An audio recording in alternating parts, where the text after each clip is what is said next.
There we go. Welcome everyone to Soulful Session. Today we've got wonderful Corey with us tonight. I'm super excited. She's an amazing human being.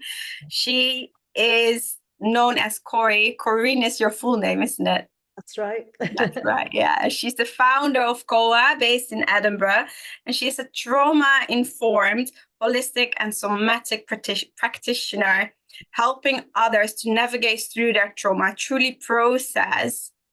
So that enables people to discover the brightness in life. I think anyone who has experienced trauma, and that will be every one of us, can understand that sometimes these events can fester in ourselves. And if we don't and do anything with them, it can become really dark in there. So Corey is going to chat all about how yoga can help embrace that for us. So I'm going to pass you on to Corey now and stop me yapping. I will put you on the spotlight. And yeah, on you go. There you go. Oh gosh, that's me full screen. I can see it. There you go. Oh, thank you so much for having me. I love taking part in things like this. I think, especially when we were talking about what I was going to talk about, and we kind of thought, okay, darkness and light with yoga. I was like, that is the perfect topic. And so I'm really pleased to be here. Thank you so much. So very warm welcome to all of you. Yeah, as already explained, my name is Corey and I am the face of COA. And I'm very passionate about empowering people to understand how they can regulate their nervous system. And I originally started this whole kind of well-being journey by learning to teach yoga. And so yoga is something that's very close to my heart. And I don't really teach one-to-one classes anymore or classes in various locations, but it's still something that I'm very passionate about and definitely falls into all the practices that I do. So these days I work much more somatically, but of course Soma is all about the body and connecting with the body, which is what yoga is about. That's the essence of it. And what I love is that yoga is this wonderful kind of non-intrusive, gentle way to really come into the body and connect.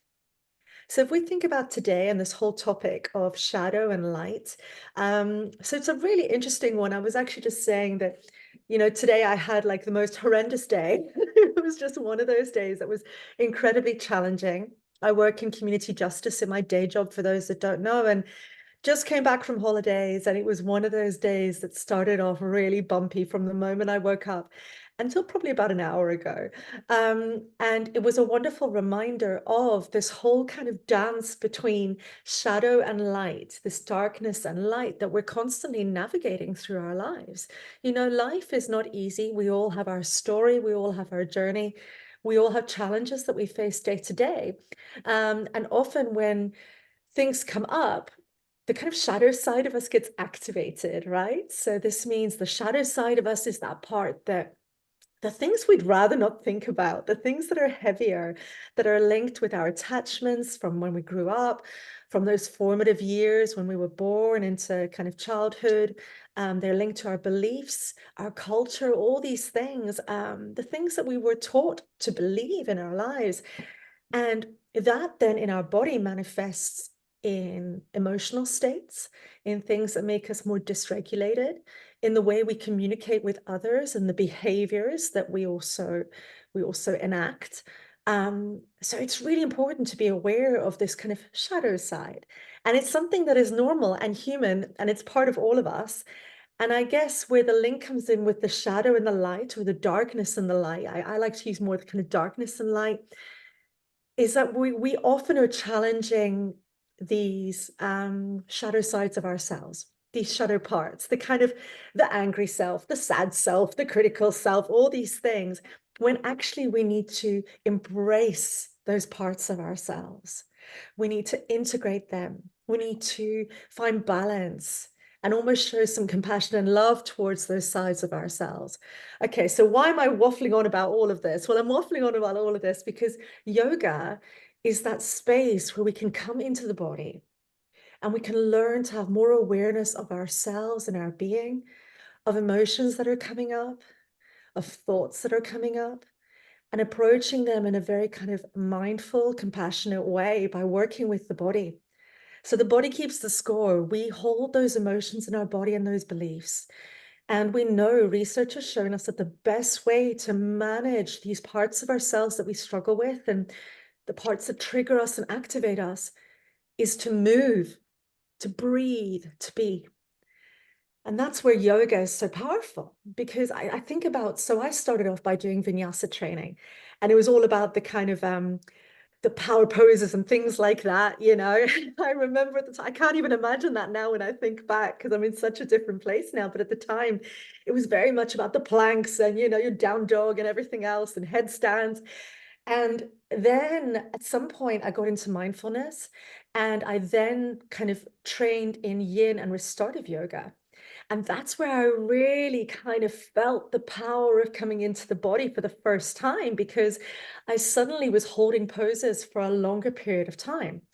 I was suddenly having to be with myself and go inward and realize, oh, this is quite uncomfortable, and really acknowledge as well what was happening in my body, what was happening in my thoughts, what was happening with my breath, and really navigate that. And it was there that I think for the first time started noticing it is about integration, surrender, acceptance. It's about listening to your body, moving with your body. And since I'm, you know, I try and look at everything from a trauma-informed lens, it's about compassion. It's about offering my body choices. It's about allowing myself to explore what is coming up. And the wonderful thing is that when you do that, for me, certainly when you do that and you kind of tap into those moments of heaviness or darkness or those shadow parts of you, the more you work with them, the more you release that, the more you make space for light. And that's where the beautiful light comes in. You start feeling that space in the body. You start feeling that lightness, that ability to cultivate compassion, love, acceptance, to come home to the body. And this is why yoga is just so wonderful. Um, so yeah, that's kind of why I just think this is such a huge topic. I could spend like 6 hours talking about it. I get so excited about this topic. But that's in a nutshell what it's about.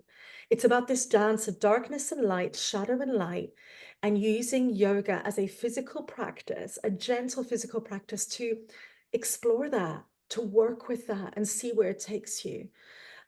Now, there's so many theories around this. You know, there's a lot of kind of yogi kind of theories around this. There's a lot of psychological theories around this. But ultimately, I like to keep it simple. So what it is about coming home to your body, having more awareness, particularly in the world we're in these days. I feel like we have more of a disconnect than ever. You know, everything is easily accessible.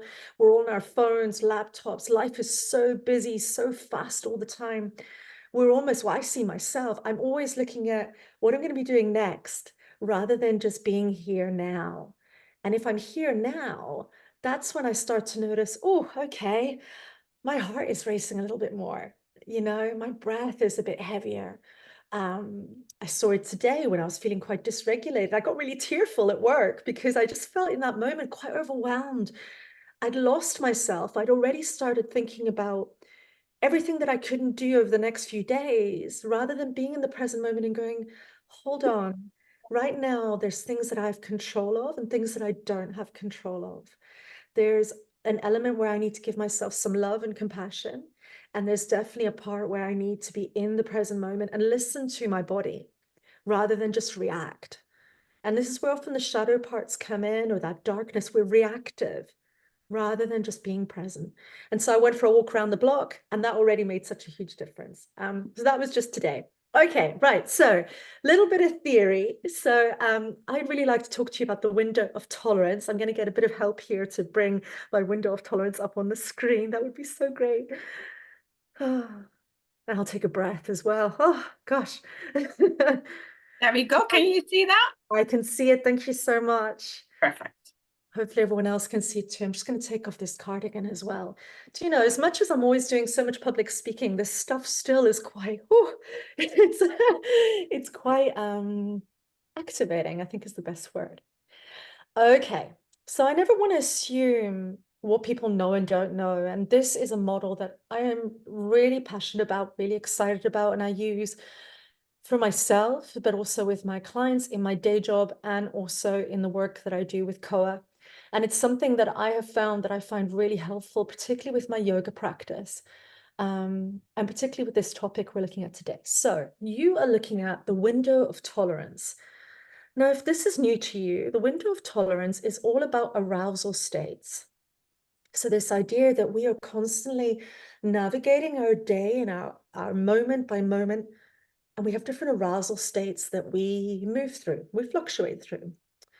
This model was created by Dan Siegel, and for him, and I agree with him, it's all about understanding that our nervous system ultimately is always thinking about survival. Our nervous system is constantly looking out for threats day to day, moment by moment, about keeping us safe, alive. And so this means that if we're constantly looking out for threats, our body is reacting, our emotions are reacting, our thoughts are reacting. Now, we can't control our nervous system, but we can have more awareness so that we're able to then do things that help us to calm our nervous system. So for those that are new to the nervous system, perhaps before I come to the window of tolerance, and I'll leave this up, within the nervous system, we have the autonomic nervous system, and there we have the parasympathetic part of the nervous system and the sympathetic part of the nervous system. So the sympathetic, right, that sounds really nice, doesn't it? You go, oh, sympathetic, that sounds lovely. But actually, this is where we fall into fight or flight, where we might be reactive because our nervous system is noticing a threat and wants to react to that to keep us safe. Now, that can manifest in our body in increased heart rate, shaky hands, maybe sweaty palms, breathlessness, and much, much more. Now, this is a really healthy part of our nervous system because we need to be aware of threats in our environment and we need to keep ourselves safe. For example, crossing the road, right? Making sure it's the green light so we can cross safely.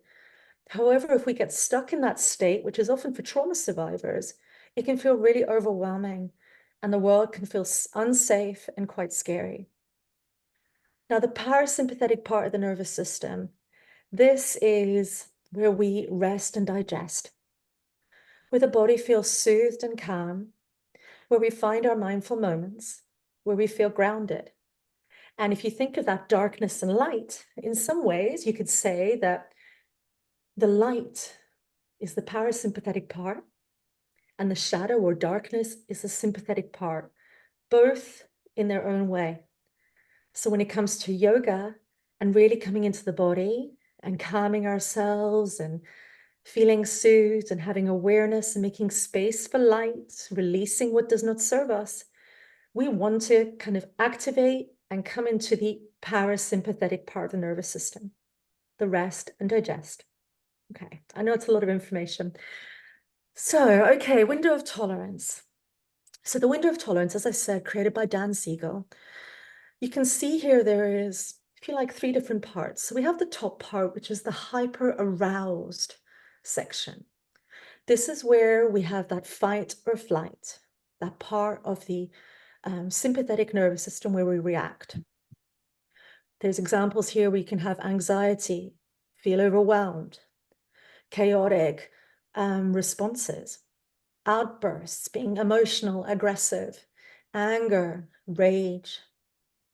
It also can be linked to substance misuse or addictions, depending on the language you use, impulsivity, maybe eating disorders of some kind. It can have an impact on our thoughts as well. And if it has an impact on our thoughts, it can have an impact on our body and our emotions because it's all interconnected at the end of the day. Then at the bottom, we have the hypoaroused. This is where the freeze response comes in. Now, the freeze response is also something that falls within the sympathetic part of the nervous system. And this is where we are disconnected. We go on autopilot. Sometimes disassociation is an issue. It's those days where you maybe just can't get out of bed. I've had lots of clients with depression who struggle with this, who just shut down and feel like their body physically freezes. There can be memory loss, and you just feel just generally very overwhelmed and not present. So when it comes to arousal states, we can fluctuate and move between all of these throughout the day. And if we're settled and we're quite grounded and we're in a settled place within our nervous system and our body, we can maybe feel a little bit hyper aroused. For example, you cross the street and a bus suddenly zooms past. You get a fright, you step back, but you're okay and you re-regulate again. Or you feel really physically exhausted and hyper aroused, but then actually you have a cup of coffee, you maybe do some movement or some yoga, and you're able to continue with your day. It's when we get stuck in these that it's really challenging. And often, if we think about that darker side, the darkness or the shadows, they can often fall into these. Now, as for the middle bit, this is the window of tolerance. If you like, it can be your comfort zone.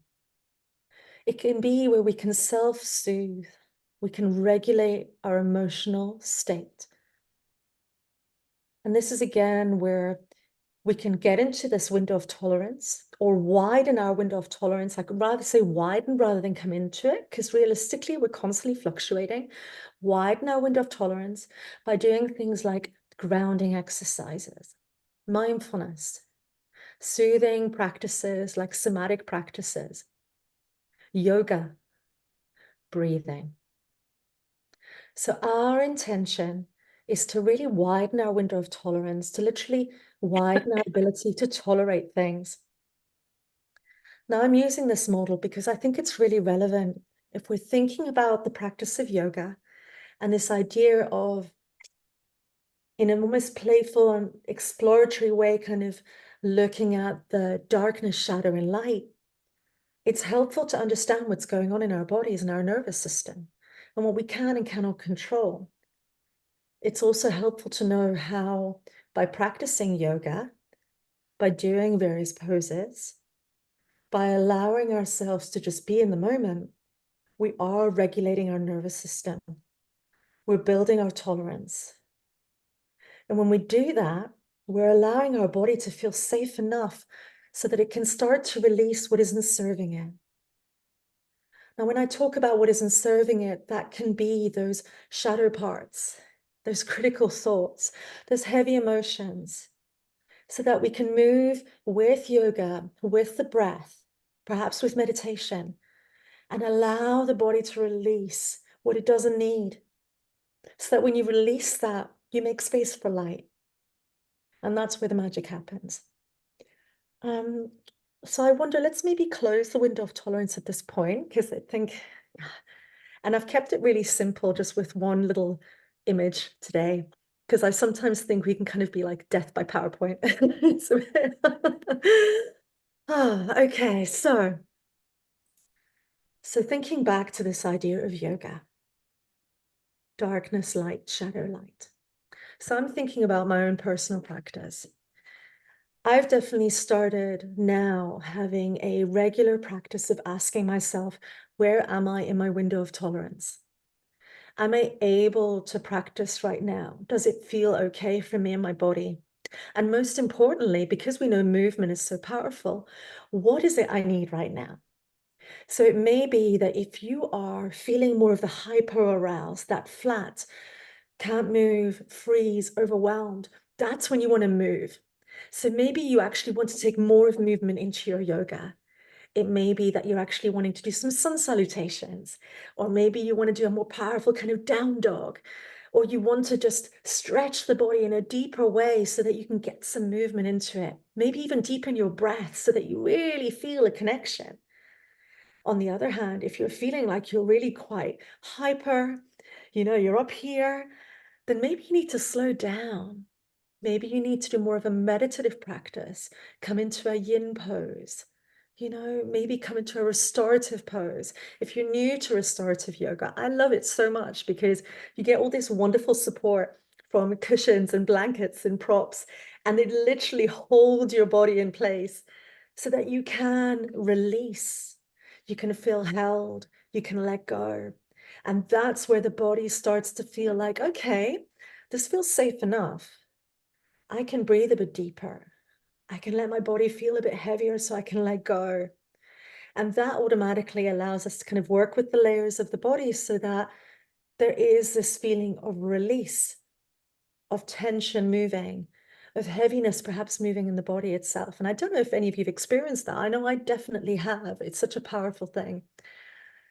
So it's about starting to understand, what is it I need? Because once you understand what you need, that's when you can work with the body. And that's when you can work with those sensations that you're feeling within yourself. And again, once you do that, I know I'm a broken record, but once you do that, that's when the light comes in. So I'm thinking of an example. When I was going through some difficult times about a year ago, I had my own trauma experience. I really had lost the connection with my body for quite some time. This was after surgery. And I should maybe say as well, if anyone's feeling a bit activated today, please take care of yourselves, okay? I should maybe just mention that. But yeah, I was feeling really disconnected with my body, and I found that the best way to come back to my body was with movement. And I remember starting to do these gentle kind of poses. And the first one that I did was this kind of open heart pose. I got my bolster and I put it up, and I kind of lay back and just opened up my chest and let my arms relax. And I felt, initially it felt uncomfortable. I remember lying there and starting to kind of have thoughts go through my mind, like, my body has changed. I don't feel comfortable. Then you suddenly start having unhelpful thoughts, which weren't serving me. I started to feel my heart racing. And then I started to just allow myself actually to just really let go into the pose. I allowed myself, I kept saying to myself, just allow yourself to be here. There's nowhere you need to be. There's nothing you need to do. You can just lay back here, open yourself up, see what comes up, be curious, explore it. And that's what I did. I just lay back. And then I started breathing. I started taking deeper breaths and noticing how that felt. I started just relaxing my shoulders a little bit more, allowing my body to just do the work and just be there. And I could tell that the more that I did that, the more I started feeling a softness within myself. There was a gentleness. I definitely was tapping into that parasympathetic part of the nervous system where I felt there was a release. I found that actually my thoughts stopped racing. I was coming more into the body, more into that place of connection. And I just felt this calmness come over me. And it was just so powerful. And for many, yoga can sometimes be quite emotional as well when we start working with these deeper layers. I know when I was a teacher, the amount of times that I'd be in a class and someone would just start crying. And it wasn't a crying of anger or necessarily sadness. It was a release, a beautiful release. And I think we often struggle with that, but actually sometimes we need to just have that release. And coming into the body and practicing yoga, that's exactly where we can find that space to let go, to embrace ourselves, to love ourselves, to be kinder to ourselves, to come into the moment. And so it's just this powerful way. Um, right, I'm going to quickly have a little look at my notes because my brain is having a moment. So give me a moment here because I feel like I might waffle a bit. Okay, let's see. And a breath as well, and a breath. Actually, yeah. I invite you all to take a breath with me because I'm realizing it's a lot. It's a lot. Let's all take It's a a moment. lot, and there's so much wisdom there. Um, and it's we're not trained to listen to ourselves. So when we do that in yoga and we start to nurture that, that can be so weird. It can be so weird. And to differentiate, oh, this is my mind, this is myself, and these are my feelings, and this is my body.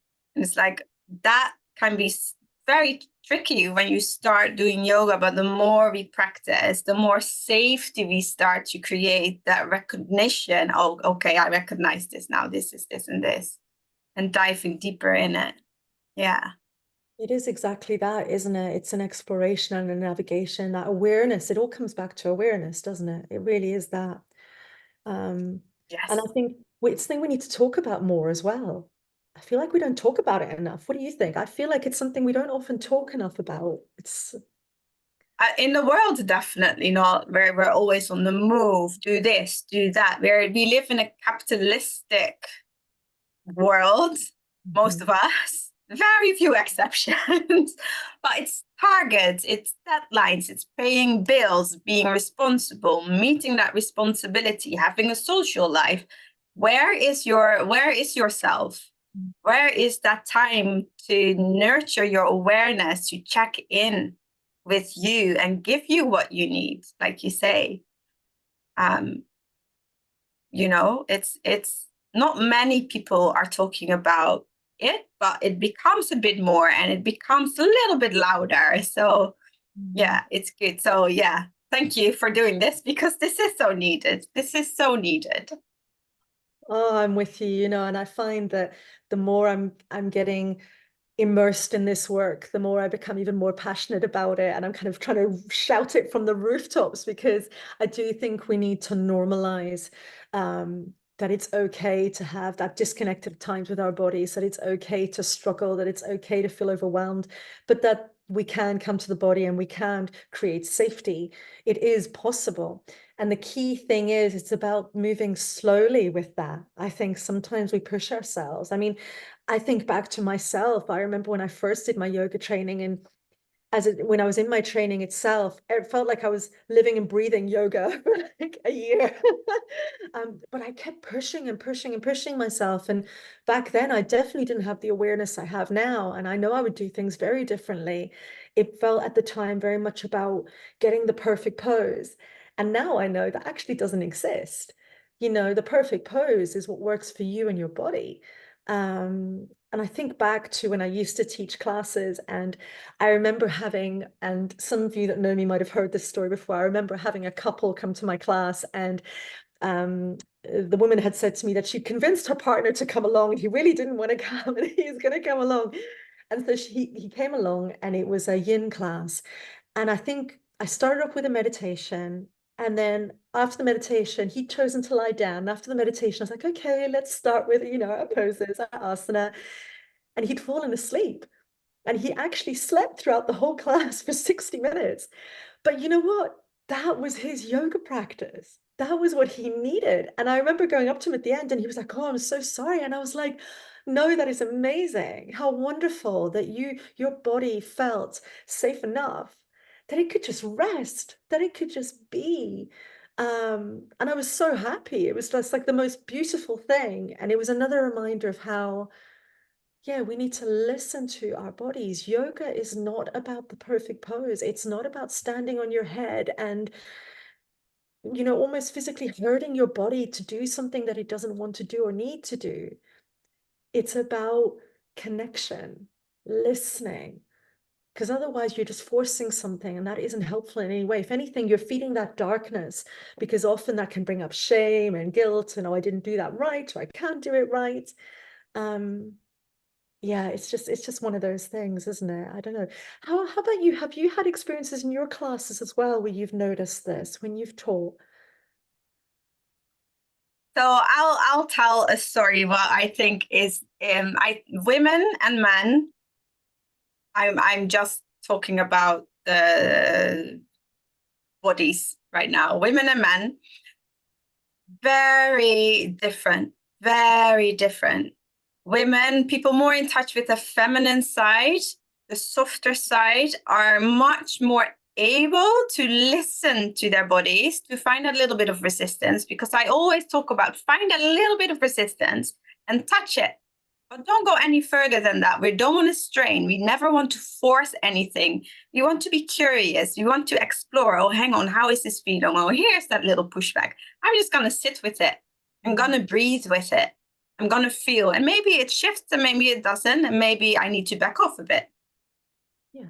Men, people with more the testosterone, with more the masculine side, always pushing, always forcing. My men only class, the amount of time I had to say, don't strain, don't force, find that resistance and then back off a little bit. I had to start saying back off, because they weren't backing off. They were like, I can do this. I'm going to push through. And I think that's such a big problem in the world, because if you look at how traditionally people were raised, if you look at female roles and male roles, it was all about that. Push through. You're the responsible to pay the bills. You're responsible to do the work. Very generalizing. And that is still in the genes. That is still there. It's incredible. Sarah on Facebook says it's so important to give yourself time and space to rest and just breathe. It is. It so is. But yeah, that recognition of, hang on, where am I? That takes a bit of time to nurture because we're not used to it. Most of us have not grown up with that, with parents saying, hang on, take a seat here. How are you feeling right now? How is your breath? Where are you breathing from? Yeah, So it's normal that what's going on? How do we do this? We need a bit of guidance there. And I think yoga classes are amazing for that, and everyone needs them. I need them. Every yoga teacher needs them because we're still humans. We experience different experiences. We all experience, like you said, trauma. And that is not, you experience trauma once or twice in your life and that's it. That's not how life works. That's not how life works. Oh, Sorry, definitely. I was ranting on there. No, I love that. I love that. Thank you so much. I love that. I love that.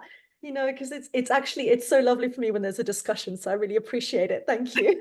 It's so true. It's so true. And I think, you know, the interesting thing when you think about trauma is something that we all experience individually in different ways because it's about how we witness it and how we embody it.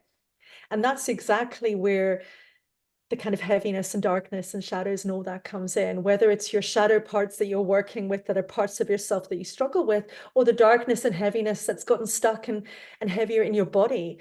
It's all the same thing. And there is that thing of, yeah, slowing down and being gentle. And you're so right. Culturally, it's very rare. I don't think I know anyone that had parents that were like, yeah, let's just take a mindful moment. Let's take a breath. And it's okay that you're getting upset. You know, this is just not the world we're in.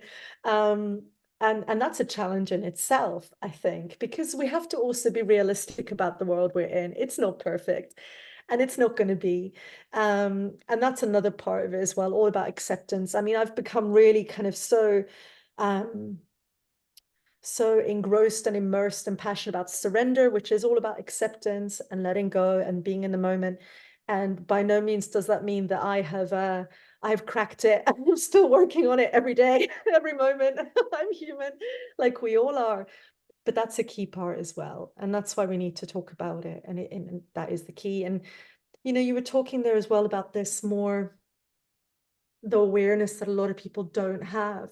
And it's something that I see, whether it's in the courses that I do or in my one-to-one sessions, I hear that so much that people say, I don't even know what my body feels like. I don't even know what my body's saying to me. I haven't actually taken the time to listen to what my body's actually sharing with me. You know, I have a headache, so I take a headache tablet, you know, and I'm not saying, don't get me wrong, there's a place for medication, but yeah, you know, yeah, I have a sore head, I'll take a Nurofen. My stomach hurts. Oh, I must have eaten something dodgy. When actually your body is talking to you all the time.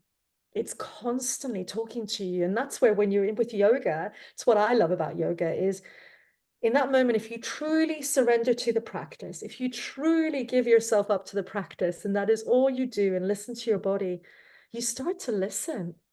You start to hear, oh, okay, actually, yeah, there's some sadness here in my heart space. Yeah, actually, I'm feeling joy. Sometimes I've had moments where I've done a practice. We forget often that we don't just embody sadness and trauma, but we embody joy and love and wonderful moments as well. And this is where the light is, right? So I've had moments where I've done a yoga practice and I'm just smiling because I'm like, oh, so grateful. I have so much joy in this moment, so much love for myself and the world I'm in and the people in my life. And that's as important. So yeah, it's this constant play between the two. So let's not forget joy as well. Joy is a lovely way to bring light into things. So it's so true. So true. So Corey, what would you describe as trauma? Yeah, good question. Oh, trauma. Okay, so I know it's a big topic. Mm. So trauma in itself can be different for everyone. If we look at research that there is, it can be a one-off, very traumatic experience. If you think of, for example, I'm thinking very extreme here, 9/11 is one that's just coming to mind. Maybe an earthquake or fires. It can be that one-off, very traumatic impact, and the event that has an impact on you. It can be years and years of abuse, which can be domestic or sexual of any kind. Um, it can be, so yeah, it can be one-off incident, or it can be long-term over time. It can happen at any age to anyone. And we know the research tells us we've all experienced trauma, all of us, every single person in this world, on different levels. And this is where it gets complex, because we do all experience it in a different way. So if we think back to that window of tolerance, you'll have people that have experienced trauma that find that they have more of a freeze response. So for them, when things happen in their lives after the trauma, they tend to kind of freeze and shut down and feel overwhelmed. Then you have others that are more in that hyper aroused, that actually are more the fight or flight. So they're much more reactive.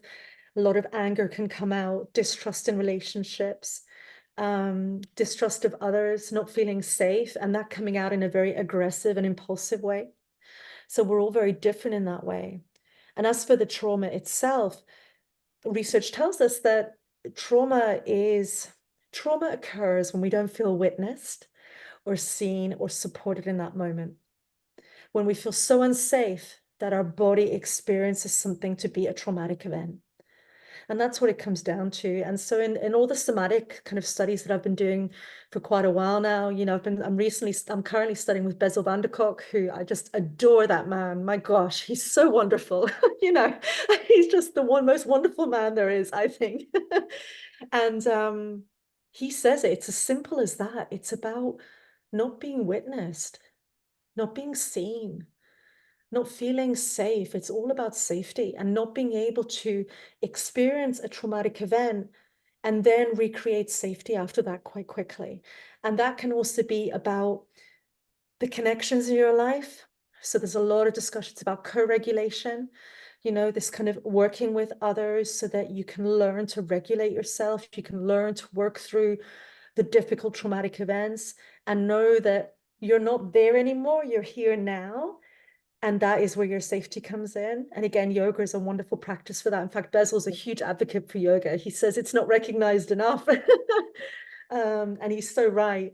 And interestingly, actually, so I'm going a bit off on a tangent here. Interestingly, he was saying, I've just remembered, I was listening to one of his seminars, and he was saying how in the past, he'd really tried to bring into the world of the more kind of clinical, psychological, psychiatric world. He was trying to bring in research papers on how powerful yoga is for trauma survivors and how they're able to actually come into the body and find that space and that safety and that regulation. And it just wasn't being recognized because it wasn't psychology, it wasn't psychiatry. A lot of people thought it was more kind of woo-woo and well-being rather than something that's all about the body. And I guess if you think about trauma, that's what it's about. So the traumatic event happens, whatever it is. You don't feel witnessed and supported. You don't feel safe. You don't feel like you can regulate. You maybe don't even have a support network, or you shut down. And then the body takes that on. The body takes that on. And that's where the emotions then come into the body.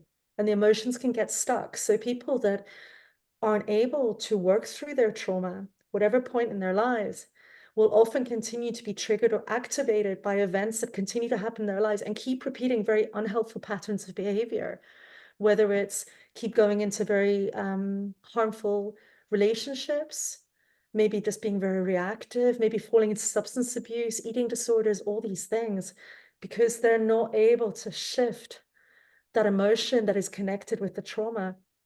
And we know that just talking about the trauma and explaining it and understanding it doesn't actually do a huge amount. It really doesn't. You know, in the old days, you'd be like, go and see your therapist and talk about the trauma and understand why it happened and logic, you know, be logical, go into the head. If we go into the mind, then the game is over. You need to come into the body. I mean, there's a space. Obviously, talking is as important, don't get me wrong, but ultimately to really shift a traumatic event and the emotions, which is what it's about, the body that has remembered something that felt unsafe, that's what you need to work with. And that's where yoga comes in, somatic practices, all of that. I kind of feel like I've gone round and round with that answer. Sorry. That's all good. That's all good. I love Bessel van der Kolk as well. So he wrote the book The Body Keeps the Score. If you've not read it, I highly recommend it. It's not an easy read, but it's a very good, informative read. And he describes as well, doesn't he, that he's talking about yoga and he's talking about dancing and music as well, movement and flowing and listening and going with how you're feeling. That's so important. So yeah, just side slipping that in there. But it's so true, you know, he really sees it. And I Mm. love how he is clearly such an unbelievably knowledgeable man, but he keeps it really simple and he's so open to it. And he says that we still have so much more to learn. And it is all about, as you say, the kind of chanting, movement, dancing, singing, all these things. We know that when we work with kind of our vocal cords, you know, we're working with our vagus nerve, for example, which is connected to all our organs, and it's really helpful and helps us kind of calm and soothe our body and release things. And I think we need to keep just, yeah, the more we do things like this, the more we're sharing that message that actually the work that we do, the yoga, the somatics, all of that, it's so powerful. And it feels accessible for people as well. Do you know, Yes. as I was mentioning before, kind of about the talking therapies, and again, I'm a big believer talking therapies absolutely has a place, not to say it doesn't. But I've had so many clients come to me, particularly in the last year, that say to me, I've been working with a therapist for like 5 years. And every time I leave the session, I feel traumatized, you know, and then they explain to me what's going on. And they're basically sitting there trying to work with the cognitive side of things on why they experienced their trauma and are left then with all the stuff that's still going on in their body. And it's just, I've been really shocked actually in the last year how many clients have come to me and just what I feel like we're still not moving forward. We're still not recognizing that movement and going inward is where we create the safety. That's where we create the safety. That's where we can find that balance. It's all about balance. That's where we can integrate. That's where we can release what is not serving us. Yeah. So what kind of practices would you say are your favorites for shifting things? I mean, it's very personal, this is quite a broad question because it really depends on you and what you like on your body as well in that moment, because our bodies change throughout the day as well. But what are your go-tos for people? Yeah, that's a really good question. And as you quite rightly say, it's so individual.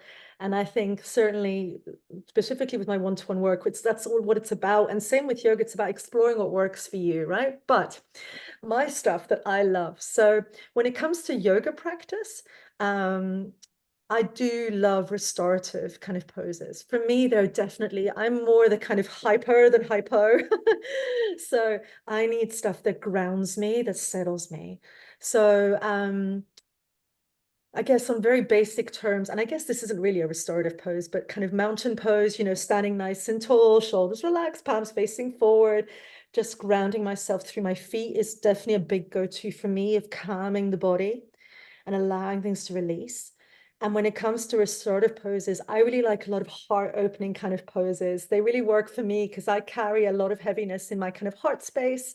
That's where I have it, which is why those that know me, I often have my hand on my heart.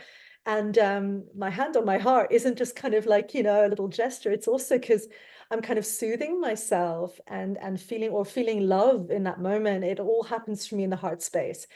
So I like to do things that open the body.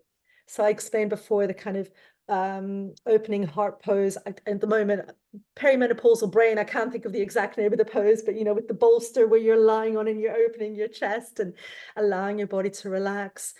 Um, I love a butterfly pose, a reclined butterfly. Love that. So beautiful. Just allowing my chest to open. Um, Even just standing, less maybe restorative. I love to just kind of bring my hands together and just open up the arms, you know, just really just opening up that chest space. Um, so those kind of things work really well for me. Um, I've become a really big fan of tapping. I love tapping. So there's lots of different types of tapping. And for me, it correlates beautifully with yin because yin is all about working with the meridians and working with these different points and these different energy lines. And tapping is usually also linked with Chinese medicine and all these different acupuncture points. So I love that. So for me, there's kind of, yeah, there's lots of different techniques that you use. For me, a favorite when it comes to tapping is the butterfly hug, which is kind of tapping, and it's kind of also comes from EMDR, which is a form of trauma therapy. So for those that don't know it, you're literally crossing your arms. You can have your hands nearer the shoulders or further down, and then you are literally finding your own rhythm with your tapping or touching, whichever way. So some people like it faster, slower, and I find that is a beautiful way just to immediately connect with the body without feeling too overwhelmed. It's simple, it's quick, and you can do it for as long as you need. And then maybe allowing the breath to slow down as well. Yeah, it's quite, I like it. It's one of my favorites. I know, right? And then, of course, you can give yourself a beautiful hug. I love that you just did that. And then I guess from there, you can also tap down the body all the way through the hands, maybe even flick the hands. It's quite nice as well. Squeezing is another one that I love. If you're feeling quite overwhelmed, it's quite nice just to connect with the body. And you can squeeze the whole body or even just the hands. You know, it's really lovely to do, to just notice how that feels. One that I often do with clients that get a lot of anxiety is just squeezing the fingers. It's something no one really knows what you're doing, but it actually is that instant connection to the body. And it's really simple. People just think you're fiddling around with your hands, but actually you're calming yourself. Um, oh my gosh, there's so much. What else? I guess breath. If the breath is something that feels accessible to you, and again, we have to be cautious with the breath with trauma. Again, I could talk hours about this, but if I'm thinking about trauma, people who've survived trauma, sometimes the breath can bring you into the body a bit too quickly, particularly if you hold your breath. That can be really challenging for the nervous system. So it's about being cautious with it. I personally love the breath. So if you're comfortable with the breath, it's about really just allowing the body to slow down and taking slower and deeper breaths.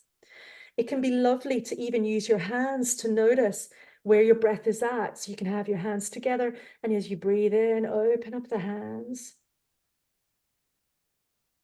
Whenever you breathe out, closing the hands.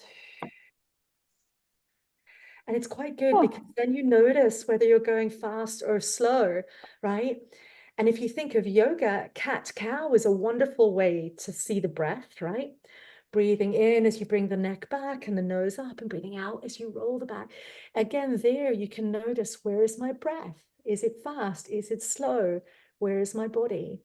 Yeah, actually, cat-cow is also one of my faves. Absolutely love it. Such a good one. So those are just a few. Amazing. Thank you so much.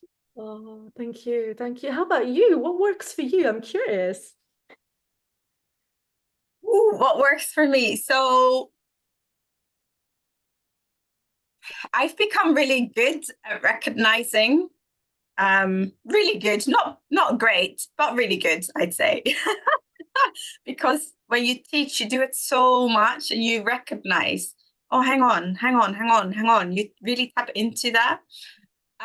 So if I feel, because I'm a bit more introverted person, if I feel I need movement, sun salutations with the mantras, with the breath, with awareness, so the full practice, not just poses, the whole practice, that for me is always a game changer. If I feel like I want to do something that makes me feel like I've achieved something or a little bit challenging, I do weird introversions with the wolf. So I do stand on my head sometimes. Um, that really helps me. It really soothes me and it really brings me in the present because there's no way I can even attempt it without being present. I'm very aware where I put my hands. I'm very aware of my shoulders and how I'm holding myself, and I prepare myself for those things. So practices like that really work. But I think the most powerful for me, I'm a really bhakti yogi, chanting. chanting is incredible. And it's one of the practices where I can feel the most amazing joy I've ever experienced, simply by Maha Mantra, which is just, I found a version and I just got hooked and I was playing it the whole day. But also to release and chanting Om. How powerful is Om? It's incredible. But as well, Yin Yoga. I love teaching Yin Yoga as well, to really give people that chance to land in their body, not just for 2 minutes. No, you're holding this pose for 10 minutes. And I'm talking to you, but I'm also silent to give you that space for yourself. I love that. And I love those practices as well for myself. But yeah, things like that work really well for me. And rituals as well, like when I'm thinking about Havan, so pujas, cleansing, actively writing things out on paper, throwing it in the fire to transform, because it's about that transformation in yourself. Being able to do that, being able to recognize, hang on, I'm here right now. I want to get down to here. So what helps me? And sometimes it's the support. You mentioned support network before. That is so powerful, so powerful. Which, if you're part of a yoga community, is people who understand that. And I love that in classes as well, because people get together, they get to know each other, and everyone leaves each other be as well, having their own practice. It's really beautiful. And just by being in a space with like-minded people, I find that very healing, very soothing as well. So yeah, there's loads, isn't there? We can just keep chatting about this. I agree with you, though. I think you're right. We know that connections are so important. Healthy connections, supportive connections. I need to be clear with that, because there's lots, and sometimes we don't recognize that, but they definitely, I don't know what I would do without the people in my life that stand behind me and next to me and around me all the time. It's so wonderful. And you're so right. It's really important. And our world, our yoga world, our well-being world brings those people together. It's such a gift. And then as for the mantras, I mean, gosh, I do my sound journeys and I love them so much, because you're right, because I use my voice a lot as well, and it's so powerful, and it's so releasing. And I think there again, we often don't do that enough. We often kind of feel embarrassed or uncomfortable, and actually we should just be doing it. Yes, absolutely. I noticed that in class, even in chanting Om, always chant Om at the end of class. Yeah. And there's always people, and I know you're going to watch this on replay, that are either very soft or quiet. And it's like, come on, let it out. Just let it out. We're all here. Get it out. Because it's such a powerful release. Using your voice. Yeah. We're sometimes too scared to use our voice. Why do we have a voice? It's to communicate, but also to communicate to yourself, to express, isn't it? 100%. Just very quickly, you made me think of so I've been running my surrender courses, which are all about just teaching people how to navigate their nervous system with trauma. Anyway, one of the bits was all about dealing with anger and frustration and anxiety. And one of the practices was so it was two practices. One was taking a cushion, a heavier cushion, and just throwing it down to the ground as hard as you could and releasing with an exhale. And then the other one with the voice was actually, and bless them, I got them to do it a few rounds. If you're watching this, they'll know. I was like, okay, we're going to let it rip. And it was like counting to 3 and then just letting out whatever came out. And it was so amazing. Those noises were just loud and raw and out there. And it's a wonderful feeling. It's a wonderful feeling just to let it out, not keep it in, let it out. So yeah. Let it out, people. Let it out. Let it out. I agree. Let it out. Let it go. Don't hold on. Amazing. Amazing. Well, we've got 5 minutes left. Is there any nuggets of wisdom you would like to share? Or if there are any questions, maybe if you have them, pop them in the chat or unmute yourself if you're on mute. I'd love questions. If there's any questions or thoughts, I'd love to hear them. Let's give everyone a moment. Be brave. Ask whatever you're thinking. Nothing's wrong or right. I've asked a few, so I'll shut up for now. I'll keep an eye on Facebook as well for you. Give people a minute. Mm. And I know these things can be a bit daunting sometimes. You're like, oh, I don't want to ask. Yeah, because shadow parts are tricky. It's all part of you. It's all part of you. Without the shadow, there is no light, and you can't recognize each other without them. It's all you're this, but we see them like that sometimes. So, and it's tricky to talk about these things when we're not used to talk about these things. So, absolutely, take your time if you wanna put it in the chat or send us a message afterwards if that's more comfortable. That feel free. Feel free. Absolutely. If anyone wants to get in touch after, we're always open to questions and thoughts, which is lovely. Would you like to share how people get in touch with you, Corey? Yes. So, how can you get in touch with me? So probably the best way is through social media. So Koa is, that's my brand, KOA, Koa Edinburgh. You can find me on everywhere. I'm on TikTok, YouTube, LinkedIn, Facebook, Instagram, all those lovely places. And I always love to hear from people, so feel free to go on there, follow me. I share a lot of different things. I try and share my kind of thoughts of the day, my different practices. Whenever I'm doing any courses, I try and share reflections. So it's definitely worth keeping an eye out. And definitely get in touch with me personally as well. I love to hear from people. I always love to hear from people. Connections are so healthy and so important. So that's the best way to get in touch with me. And I was just thinking just very quickly in my last minute or two, I don't think we've had any questions, have we, or any thoughts or anything? Have we? No. Okay, good. So been talking a lot about thinking about what you need and doing that. So I love I do a practice called a somatic check-in. You can go to my YouTube channel or get in touch with me, and you can have a look at it. It's free to have a look at. And basically, you do a body scan. You listen to a body scan from your feet to your head, just noticing what's coming up, warmth, coolness, heaviness, lightness, whatever. And then you take a moment to really think about, what is it I need in this moment, in this present moment, not in 5 minutes, not in whatever, in the present moment. And then if you're able to, then doing something about that. So it's something that I use regularly. I do every morning. I also use regularly throughout my day. And the idea is the more you do that, the more you cultivate that awareness for your body and notice, oh, right now, I'm really triggered, I'm really activated, I need to ground myself. Right now, I'm really exhausted and I need to actually move.